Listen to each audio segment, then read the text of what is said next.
आपने पिछले दिनों कुछ देखा होगा और मैं आपको स्मरण कराना चाहूंगा उसको लेकर के। मैं भौचक था।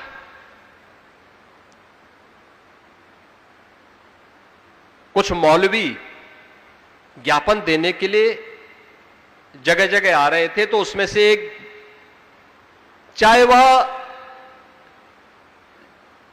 किसी कारण से रहा हो, लेकिन एक ज्ञापन मेरे पास भी पहुंच गया था।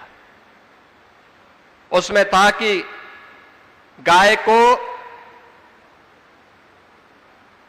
राष्ट्रीय पशु घोषित किया जाए,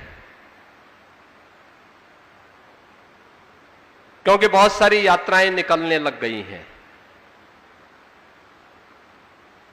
मैं भौचक था।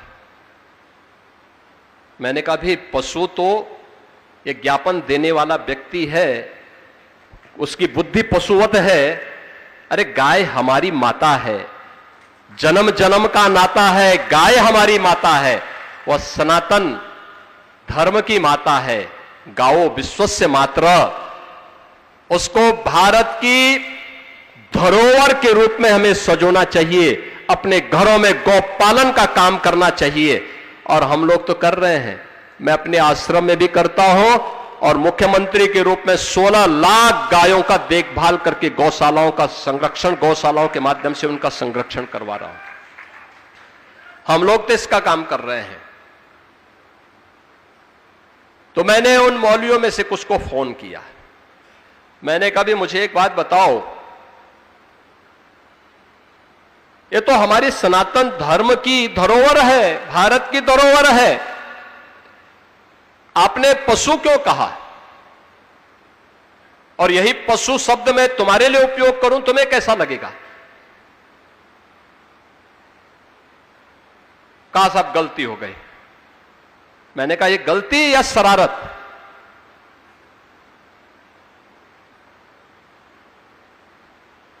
और ये शरारत बार बार क्यों? और ये तुम सिखाओगे? तुम सिखाओगे हम हिंदुओं को कि गौ माता की पूजा कैसे करनी है? अरे हमारा तो कोई संस्कार गौ माता के बगैर होता ही नहीं है। हमारे यहां हर हिंदू का संस्कार है कि पहला ग्रास गौ माता का होता है, और अंतिम श्वान का होता है।